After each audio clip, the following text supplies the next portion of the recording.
KFAN.com keyword contest and enter for your chance to win a pair of tickets to be there when the Minnesota State High School League Boys Basketball Tournament takes the court on March 20th through the 23rd at Target Center and Williams Arena. And don't forget that you can watch all of the action on 45 TV. 45 TV is the official home of the MSHSL tournament.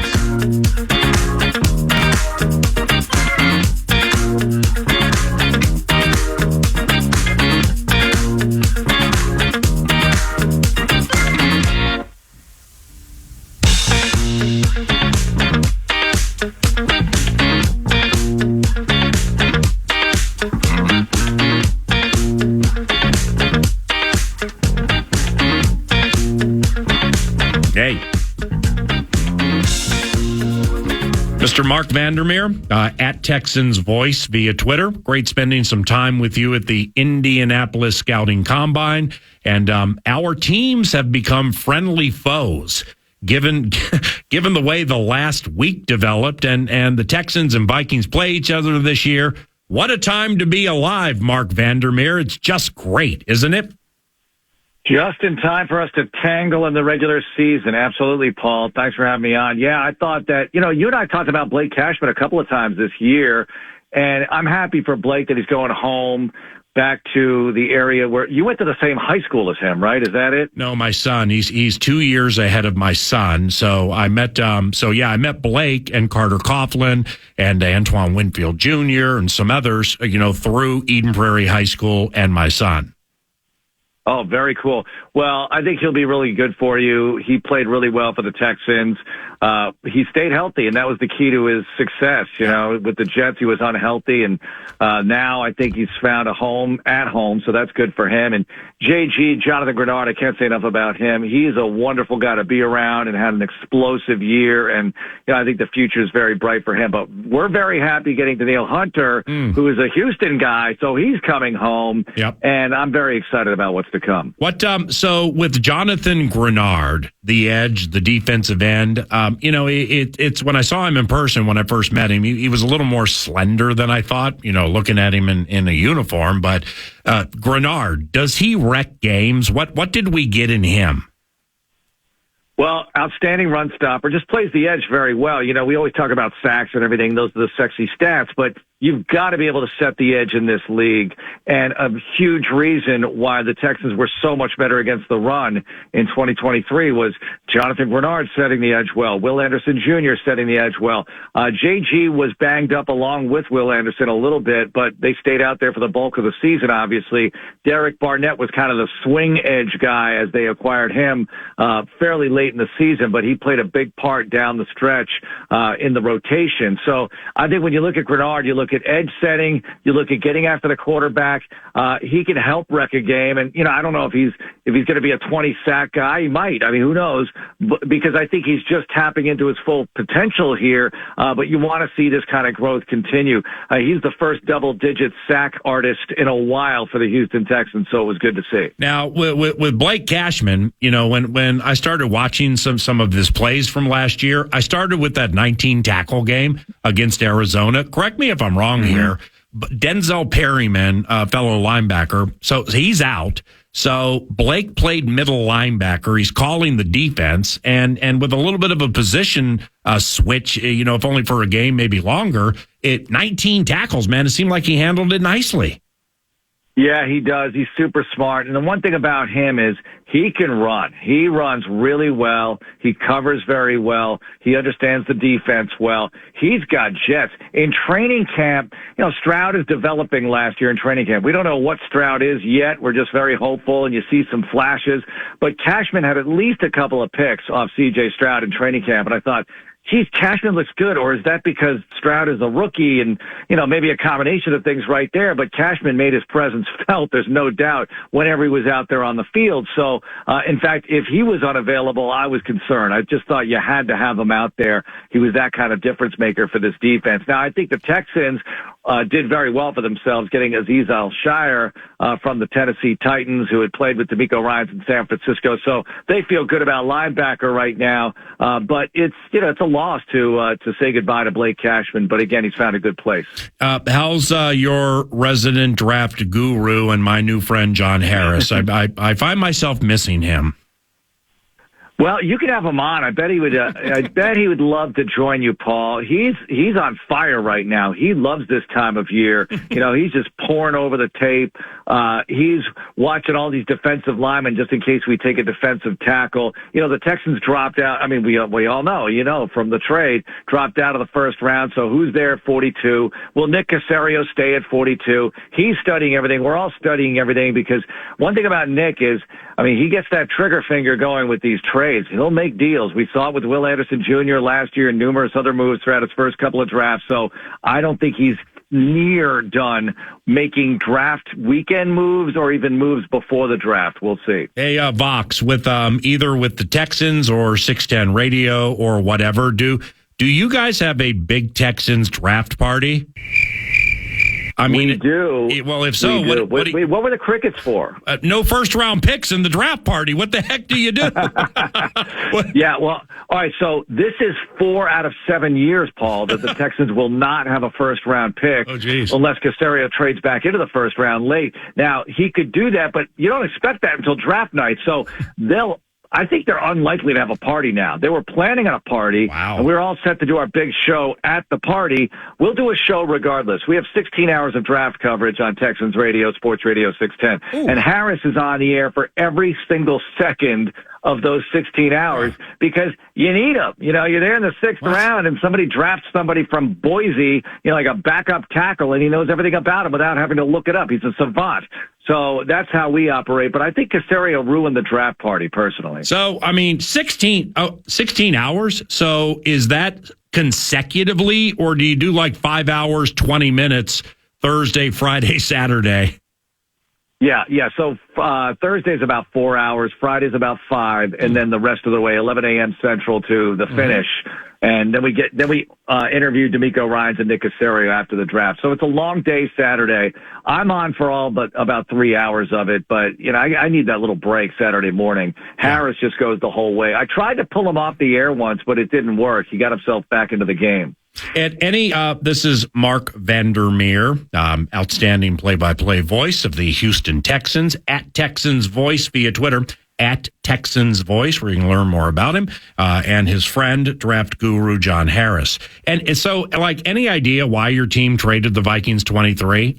Granted, you got a couple of cool seconds, but now we have 2 first-round picks and potentially can do some damage up in this draft.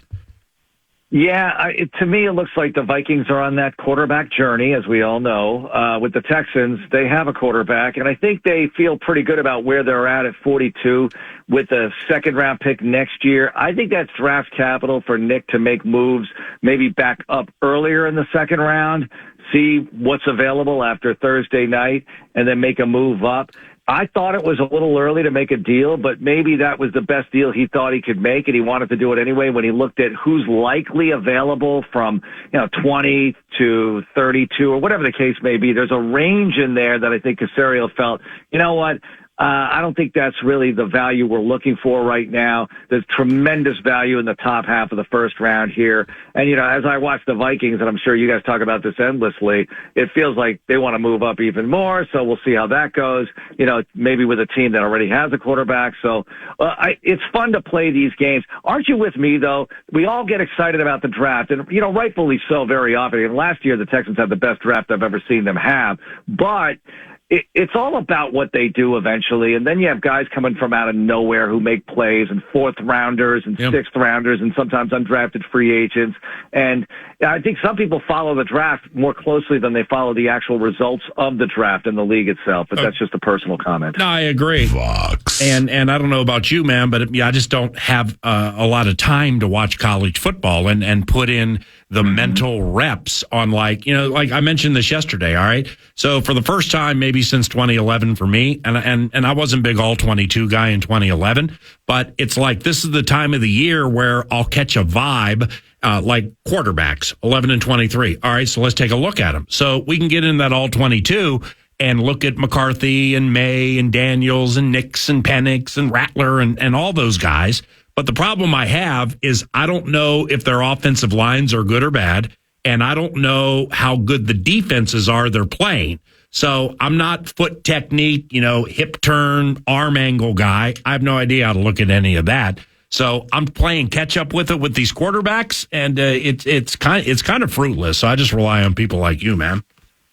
Well, no, I rely on John Harris, but I'll tell you, most of these GMs are wrong most of the time, right? The batting average is not exceptionally good. Look how many players ultimately can't play to the level you want them to, especially quarterbacks. Look at the class of 2021 right now. Right. And maybe some of it is fit, situation, whatever, but it's really difficult to predict these things. And I'm with you. You look at quarterbacks in college, sometimes it looks like a different sport. The hash marks, the way it's wide open, the way they organize the offenses, it's completely different, and you just don't know how they're going to respond. When I looked at C.J. Stroud tape from college, I thought, all right, he looks good. I mean, the one thing I noticed is the ball was accurate, and even if he didn't have pressure on him, and you'd like to see pressure because you want to see how he responds to that NFL pocket, but the ball was coming out accurately. But who knew it was going to come out accurately when the pressure was on, when the pocket was collapsing? And clearly, he has risen to the occasion. But so many players don't, and it's just a mystery. I think it's just – Nick Caserio said this. These are his words. Last year, he said the draft is a crapshoot. Yep. This is an NFL GM saying that, who's been successful, had a phenomenal draft last year. Crapshoot. Well, he rolled well last year. We'll see how it goes this year. MV. Vox. You're going to love Daniel. I mean, he's a quiet guy, very unassuming, zero off-field concern or factors. Wonderful, wonderful young man. I mean, he's sculpted like Adonis too, and he's coming off the best season of his career. What excites you about the acquisition of Houston native Danielel Hunter? I interviewed him last week. Johnny and I had him in studio, and I thought the same thing, that, gosh, he's kind of quiet. He was giving us good answers. But I asked him, what happens to you when you step between the lines? Because clearly there's a transformation. And I saw him contemplate the answer, and he just said, I'm out there defending my family. Yep. I'm out there defending my teammates. And the way he spoke, I thought, all right, I'm going to run through a brick wall for this guy right now. The way he answered that question, it was still understated, but the content was so powerful. And I just love it that he's a Houston guy from Katy and grew up in Jamaica till he was 8 years old. And I wanted to get into a whole Jamaica thing, the Jamaican bobsled team, Bob Marley, Bolt, all of it. But it didn't happen. We didn't have enough time for that kind of conversation. But we talked to him and Joe Mixon last week, who really impressed me as well. I didn't know what to expect with Joe. He impressed me. He's a 3-year captain for the Bengals. He's going to help the Texans. You'll see him when the Texans play the Vikings, and I think he's an upgrade over Devin Singletary. And I like Devin, but I'm happy they got Mixon. Yeah, Joe's a beefeater. We caught him last year late in the season without Burrow. And, with the Samaje Perine and him, it was a wonderful 1-2. But it's every time I see Joe Mixon, he's dragging somebody 3 yards. He's just so unbelievably strong. I thought that was a fantastic move by you guys. Let me ask you this in closing here, my man. What happened to Dameon Pierce? And the reason I ask is my Friday co-host, Paul Charchian, and fellow fantasy wise guys were just adoring him last year. What happened? Well, I liken it to Aerosmith, Paul, because the debut album was really good, and then there was a dip. But then Toys in the Attic and Rocks, they really get going. Classic rock reference to Arcane for the audience? I don't know. No. But, look, year one was phenomenal. And this time last year, we were thinking, the running game's in great hands with Dameon Pierce. My gosh, he's going to be healthy. He's going to be amazing in this offense. And it didn't happen. But there's no way you give up on him. He's got too much talent. He touched the ball on a kickoff return last year, went 75 yards for a touchdown when he wasn't getting many touches at all, but they tried to work him into the game somehow. I think they have to find a way to use him, and he has to find a way to get better within this system, the zone running scheme. So let's just see how year 3 works out in year 2 in this system. I just think there's too much talent there to give up. And, he's such a terrific kid, works real hard, looks great right now. He's been in the building a ton. We'll see how it goes. If lastly here, if you want to get into the emotions or the heart of Danielel Hunter or get him to open a vein a little bit, the last conversation I had with Daniel was at Thursday practice before the final game of the season against the Lions, and I was chatting with him and Harrison Smith, and we're all three old schoolers. All right, so Harry restructured, he's back. Daniil kind of felt, he wanted to return here, but he kind of felt it wasn't going to work. And if you want to get him to open a metaphorical vein, that big, sturdy, strong, confident young man was unbelievably scared when he had to miss that season and a half or 2 seasons, with the injuries and stuff. I mean, that really, really put him in a weird spot. So, yeah, for the first time, man, he opened up, off the radio, just he and I chatting about that and how scared he was. And when you see somebody like that or hear somebody say they were scared, it hit my heart, man. I adore Daniil. You guys got a fantastic human being and player. And hopefully you win a bunch of games with him next year, except the one you play against the Vikings. And it paints the picture of how human these guys are. We look at them, the gladiators, the football players, and, especially the younger ones, Paul, they're just kids. We have interns walking around who are 23, 24, and I'm thinking some of these players are the same age, and it just feels different because they're so much bigger and they play professional football, but they're so young and they grow and you see them maturing when you're around them all the time. That's one of the pleasures of being around a team, but we all know it's about the win. So I'm with you. Let's see how it goes when the Vikings and Texans hook up this year. Where will it be, by the way? Wow. Will it be here or overseas? Yeah. You're trying to get me to go Maurice Hurst on it. The Cleveland Browns 3 technique who conceded in like some interview with Browns.com. Oh, yeah, we're playing in Brazil against the Eagles on a Friday, first game of the season. Goodell's like, mother! So I honestly, truly, I don't know. But I wouldn't be surprised. I got no idea. I mean, do the Texans have worldly appeal? Because I know the Vikings do. I think maybe, who knows, probably C.J. Stroud does at this point. Look, we're a year away from 3 consecutive 4 or less win seasons, but last year we're the darlings, right, with 11 wins and all of that, 10 in the regular season. But look, who knows? I think they don't look at it that way all the time. I just think of what fits, and I read in a speculation blog or so, maybe I read it in a more serious blog that this is a possibility, so we'll see how it goes. Wherever it'll be a lot of fun. So if we are indeed working it at Tottenham Hotspur, we were there recently against the Saints a couple of years ago. And when it comes to a from a broadcasting standpoint, all right, the stadium is immaculate. I mean, it's Taj Mahal of stadiums, man. And we call games at US Bank Stadium, and that has a little Taj Mahal to it too. But from a game calling standpoint, just think deep corner like Houston or Arizona, very high and enclosed like Arrowhead. Come on, man. It's an enclosed booth. Oh, that's terrible. I hate that. That's the worst part of that. If we're going to be in the corner, if we're up high, I'm okay with it because I use binoculars and that, but I hate closed windows. I want to feel the air on my face. Yeah, it still freaks me out, Mark, Texans VOX Marc Vandermeer. It's still weird after they did a little renovating to Arrowhead Stadium. Like the greatest fan atmosphere in the National Football League arguably is Arrowhead. So let's enclose the radio broadcasting booths, not only Road, but Mitch Holtis, who does play-by-play for Champions Radio. His booth is enclosed too at Arrowhead. It's just weird. Well, you can hear his calls bounce off the glass, too. If you listen carefully, fans, to a Mitch Holtis call, sometimes you can hear his voice bouncing off the glass because the acoustics aren't so good. But we're audiophiles, and we listen for that kind of stuff. But the cold weather stuff, look, if we're in a cold weather environment, I always want the windows open because I want to kind of hear it. 100%. And Andre Ware, who I do the games with, he hates that. We did one game where he was literally holding a space heater. I thought he was going to catch on fire. I've heard Holtis's calls bounce or reverberate because he executes his toil in an enclosed booth. I think I heard, oh, the sweet nectar of the end zone. Zone. Hey, all right, I got to go. You are the very best. Tell my new friend John Harris I miss him, and I'll be calling him soon for some draft steam. God bless you, brother. And I know you have a live show or something tonight somewhere, so have a good time with that, okay?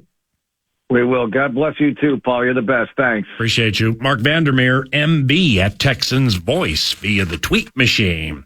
1023, pay off these talkbacks and some of these text messages around the corner on the 935, which actually was the 941. And we started with some talkers and Talker Tuesday, texting and/or talkback tedium. And wow, Brandon, Monty from New Hampshire, Sean, Donald, Trevor, Douglas. Nice job lining those up over there, Maxwell. 8 million text messages, too. So I'm going to sift through those bad boys right now, and we're going to put that all together around the corner on KFAN.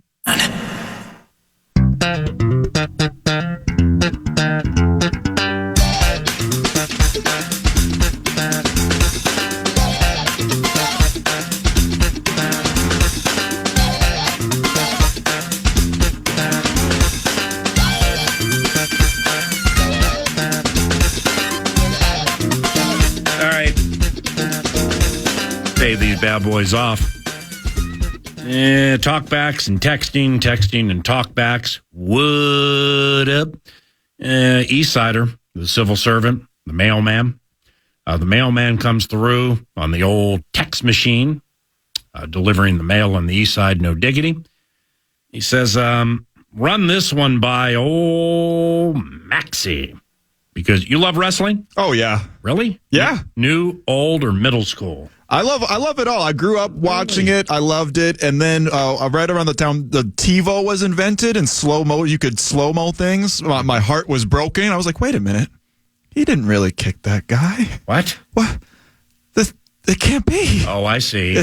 How old were you? Probably too old to think that wrestling was real. But it was, early 2000s, 90s, they still, even the wrestlers themselves very much carried that opinion, that the wrestling was real, even outside of the ring. So I thought it was real. I remember swinging on the swing set that day with a single tear dropping from my eye. So I abandoned wrestling for a long time and then came back to it right around the pandemic, and I've loved it ever since. I have a whole new appreciation for it as an adult. I'm with you, man. I really thought George the Animal Steel really acted like that in real life. I always loved that one. And Andre the Giant was in the Old Testament, the book of Genesis, and was called Nephilim. I always loved that one. I really believed all of that. So let's see. Eastsider, no diggity. Quasi. John, this better be good, man. It's going to take an hour to read. Quasi, quote, everyone has a price, end quote. That was the tagline for wrestler Ted DiBiase. The $1 million man. The $1 million man is what he wrote. Call Quasi the $1 million man or mastermind. Everybody has a price. I always loved that one. Mailman came in pretty good there, yeah, right? he did. He came in with quotes. Yes. He came in with the old school history, relating it back to the new school. I appreciate that, Mailman. Somebody probably missed out on a $4,000 supplemental income check that didn't get into their mailbox. I always loved that. It fell on the ground because he was crafting this Ted DiBiase 64686. I always loved that one. But Quasi, the $1 million man. Okay, well, for fear of, this is in the same fishbowl as the weak track terrorism, WTT, we. For fear of dropping this in and ruining everybody's careers, you just triggered me on a quick baby game I'd like to play if you don't mind. Are you in? Let's do it. Now, when it comes to going back and forth on the fake wrestling bit and like the names that Ted DiBiase, stuff like that. Yeah. If you go super new school, okay, that's fine. It's part of the game. You're going to bury me. But I'm going to go old school with it to middle-ish school and let you and I go back and forth and see who wins and why, okay? Okay. Okay, here we go. So I'll go, Ted DiBiase's out. George the Animal Steel.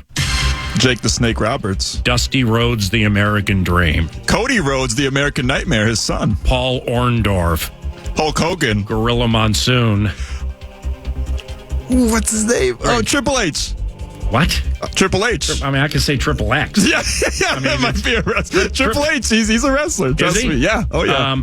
Bobby the Brain Heenan. Stone Cold Steve Austin. Andre the Giant. Shawn Michaels. Jimmy Superfly Snuka. If you smell the Rock, Dwayne Johnson. Ow. Why did you do that with me looking at you? Why, Father? Why?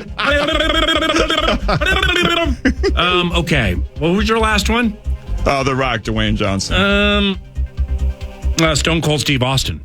Didn't I say Stone Cold Steve Austin? Oh, did you say him? I think I did. Okay, my bad. Let's go the Iron Shake. Val Venus.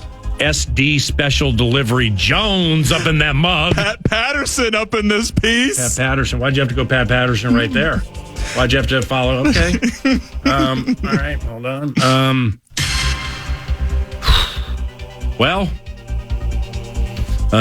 Bro, you're looking at the computer. No, you're I'm cheating. not. I swear to God. No, What are you doing I'm then? I'm not. I'm scrolling the text line. Bed Tibiasi. No? No, I don't Percy think that Parvin? counts. No? No, I don't think that counts. The guy on Care 11 who works with Reggie Wilson? Hill Wall? Will Hall. Will Hall. Does good work, too. All right. I swear I wasn't looking it up. Yeah. I'll take my L, respectfully. You win. You won. Thank you. I can't wait for the Minnesota Vikings to be on a 5-game winning streak next year. And for Nordo not to play, all I do is win. Great song. Cool. All right, talkbacks. Got some nice talkbacks here. Let's go with let's listen to and subsequently opine on what Brandon has to say. That contract that JJ is going to be asking for is going to be crucial to rebuilding this team and pushing forward for a Super Bowl period. I think Marvin Harrison is a generational receiver that can fill that spot. And I still think we can get one of those top-tier quarterbacks, period.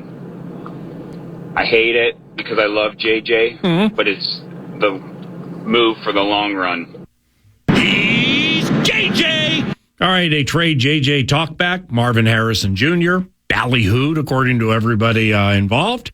And there's the first talkback. What do you want to do next? Go to New Hampshire?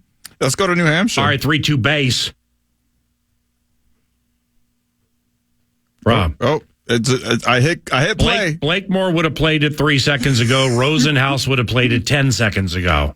I hit play. It's not loading now. Well, you got edit. Okay, let me find it. Hold on 1 second. No. Jesse Ventura.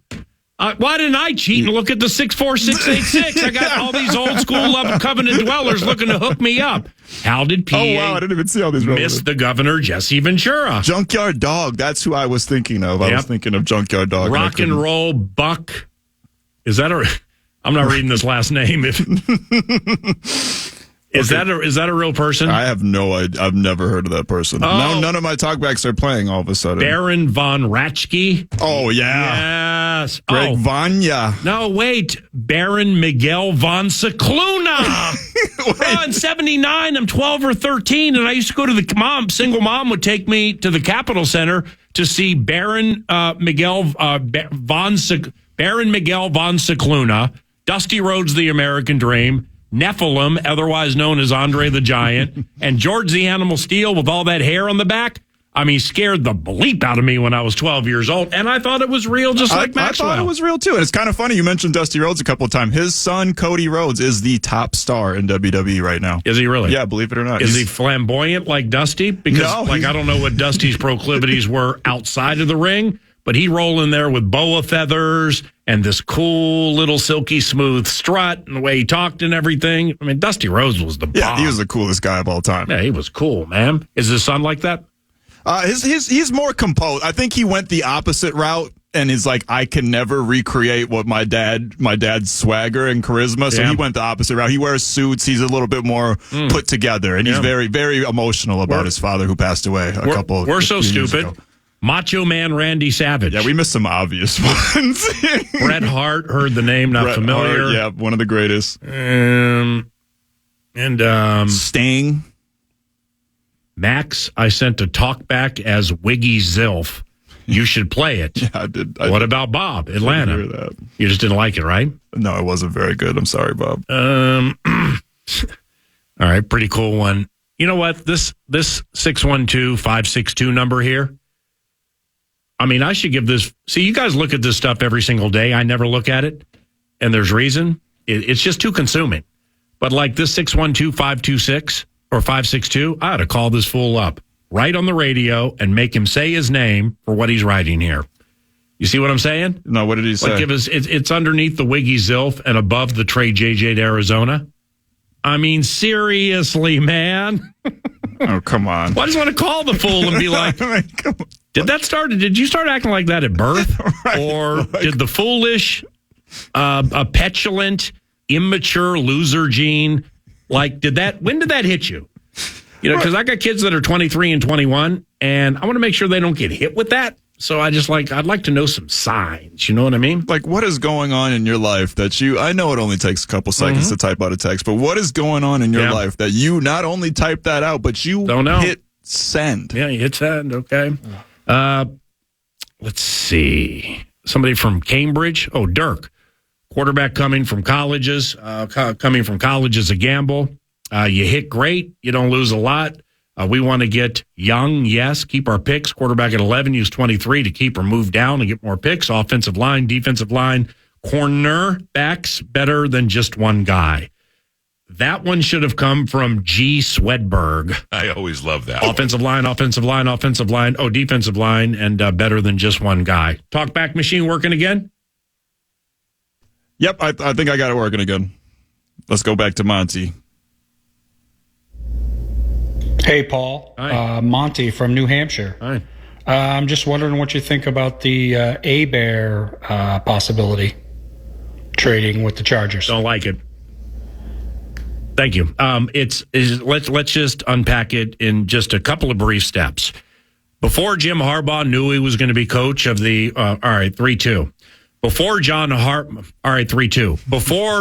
Harbaugh knew college football was going to come down hard on the program for some problems they had with him last year. He had no idea he was going to be coaching the LA Chargers. And he said, paraphrasing, quote, J.J. McCarthy will be the first quarterback taken in the draft, end quote. So inherently speaking, that means he thinks J.J. McCarthy, who he coached last year, obviously, and coached during his career, is the best quarterback in a very deep quarterback draft. Well, then the twists and turns of life and things taking place. Well, he's now Justin Herbert's quarterback's coach. Head coach of the LA Chargers. And now he has Herbert with an opportunity at 5 to get J.J. McCarthy. So what do you do with Herbert if you want J.J. McCarthy? Because you want quarterbacks on rookie deals. Get all 5 of those years and just squeeze all the metaphorical blood out of the symbolic turnip. Problem is, go ahead and take a look at that Monty, New Hampshire. Go ahead and take a look at that Justin Herbert contract. Whoa. L. I mean, it's just a fat L for X amount of years. L. I like Justin. I've never loved him. I like Justin a lot. Okay, Justin is an accomplished quarterback, very good arm. You can win games with Justin. But I just never have been over the top in love with Herbert the way some others have. And then I looked at that contract last night. L. That goes up to like 2029. Nah. So I don't think anybody would trade for him, quite honestly. I mean, somebody would because, like P.T. Barnum said, there's a sucker born every day. I always love that. And one. Justin is good, but that contract, though. All right, let's go with another. You know, we all just assume we're going to move up into one of the top 4 quarterback spots, but there is a chance that it doesn't happen because there's a lot of teams that need quarterbacks, and they're in it for themselves, not to help the Vikings. That being said, what's plan B? Do we go Jared Verse, Dallas Turner, D lineman at 11, and then with our second pick, go and get Penix? I mean, can't deny the guy's a gunslinger, back-to-back 5,000-yard seasons would be pretty nice on our offense. Yeah. Who knows? We'll see. Sean, cool talkback, man. And I think you covered all the bases because Kwesi, the GM, What was Bed TBiase's nickname? $1 Million Man? $1 Million Man. $1 Million Man at the TCOPC yesterday was like, yes, there is a preferred scenario. Of course, he wouldn't share it. The preferred scenario, I got no idea what it is, but I believe it would be getting up to get a certain quarterback. All right, well, Sean wants to know what's plan B. Plan B, when you come at it with 11 and 23 plus other assets involving not only this, but next year's draft, my preference is beefeater in the middle. My preference is the Aaron Donald spot, the Gerald McCoy spot, the Fletcher Cox spot, the 3 technique, as they call it in the business. What John Randall's the greatest 3 technique in the history of the NFL. All right, Kevin Williams, Ring of Honor, Fair Country 3 technique for sure. His size was unbelievable, but it's that position is defensive tackle, somebody who can rush the quarterback.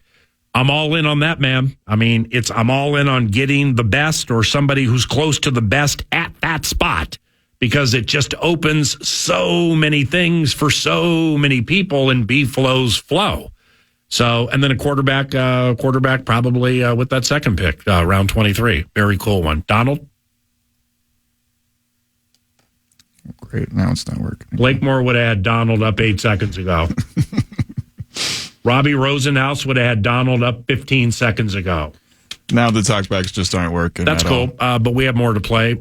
Let's drop in these final 3 in the final segment of the show about an hour from now. Max's Musings, otherwise known as Sports Essentials, I mean News du Nord, next. On with it now.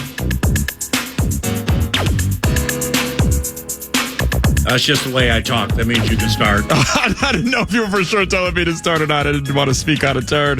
Anthony Edwards might want to change his name to Anthony Oppenheimer because he dropped an absolute bomb of a dunk on John Collins last night en route to leading the Wolves to a 117-104 win over the Utah Jazz. Aside from what is most likely the dunk of the year throughout all of the NBA, Ant led the Wolves with 32 points, 8 assists, and 7 rebounds. Naz Reid put up 17, but left the game early after a head injury with an accidental collision with John Collins, who again later was atomized into dust by the dunk of all dunks from Anthony Edwards. The Wolves are back in action tonight when they go toe-to-toe with the reigning champs. The Denver Nuggets tip-off is around 8 p.m. Just let me get this loser's lament out of the way from said loser, and I'm Paul Allen. Seriously? I mean, how long the Wolves been on the road? I mean, it was at Cleveland. It feels like the at Cleveland game was like a year ago. And then I think so they lose Cat. They go to Indiana. All right. They hold the highest scoring team in the NBA, 12.5 points below their average. W. Then Finchie comes up bad physically. Micah Nori is coaching at Cleveland. We go to OT in a game that does not feature Donovan Mitchell. We lose in OT. And then we play the Lakers, L, yours truly at game witnessing L.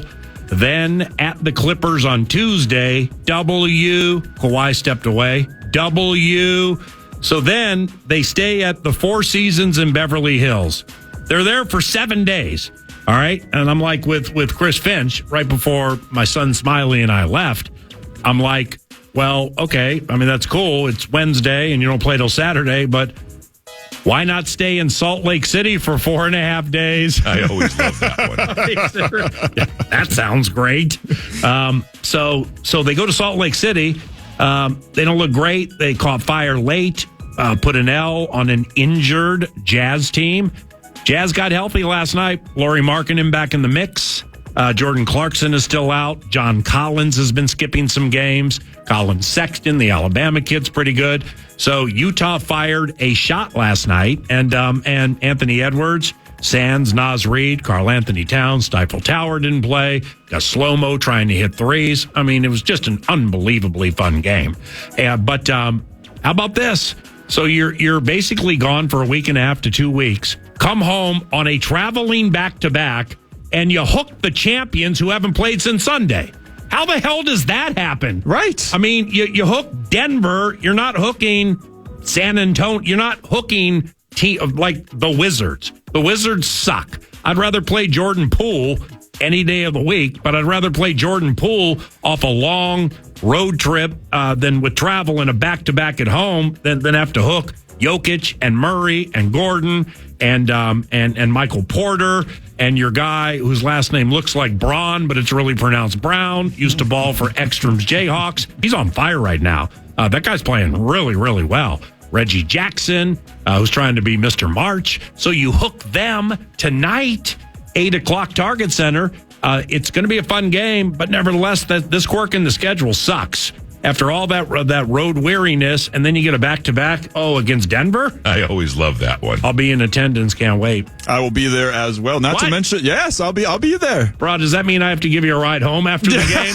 No, I live down the street. Are you kidding me? I don't live in Apple Valley anymore. Because I was like, are you starting to angle for me to take you home at 10:45? If you see me on the side of First Avenue with the thumb in the air, just drive right on by. Shoot, I'll go. If you needed a ride home, I'd go up to Karl Anthony Towns and say, can you give my man Max a ride home? I mean, after all, you're not doing anything. I always love I'm kidding.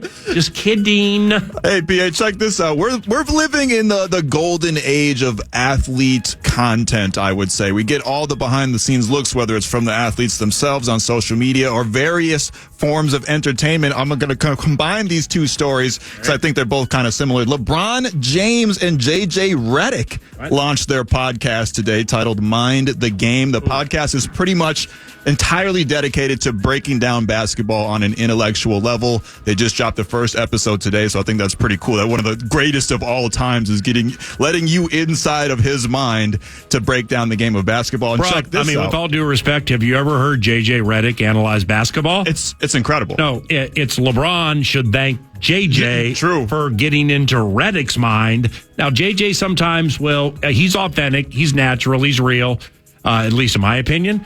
Sometimes I'm starting to feel a little bit that some of these opinions and takes and get loud a little bit. It's just like, I don't want to say Skip Bayless for the sake of getting loud. He's been hanging out with Stephen A. Smith a lot. And I love Stephen A. Smith. Me too. But he's learning the game.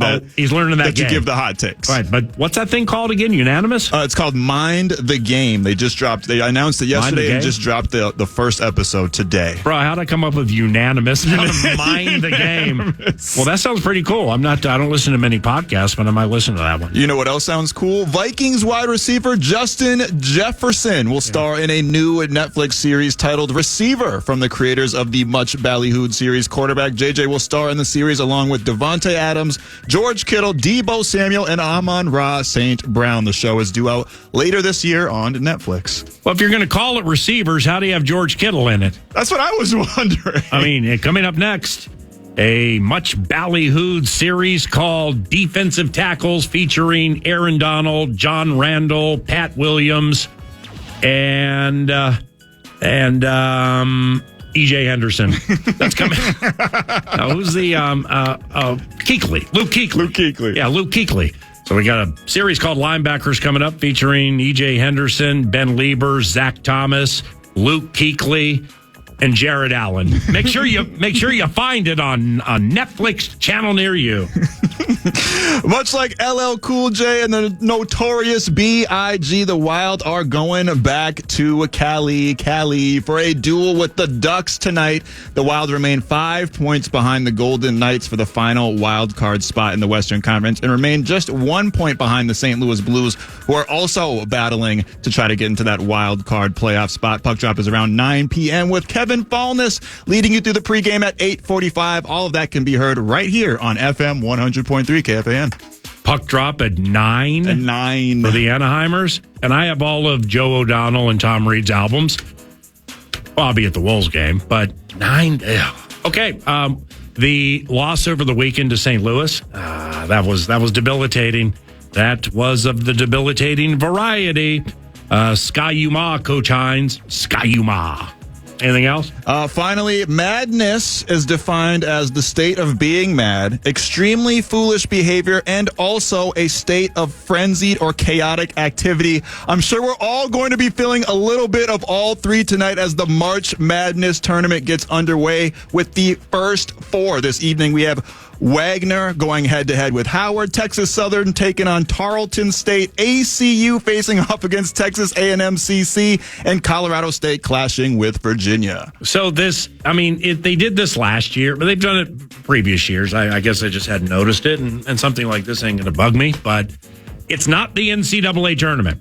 Okay, it's the play-in bit. It's the NCAA tournament begins Thursday.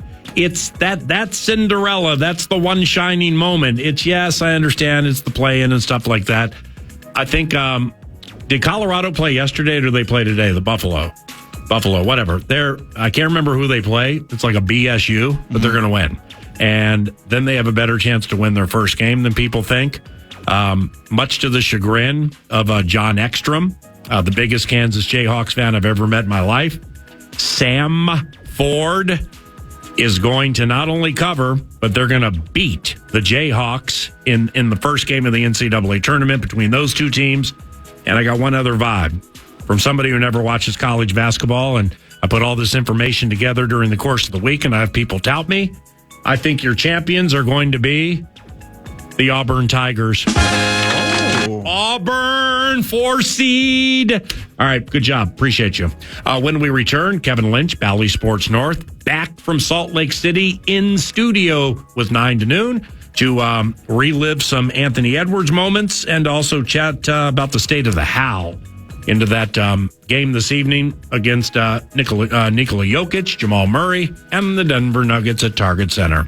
You're listening to The Love Covenant on KFAN.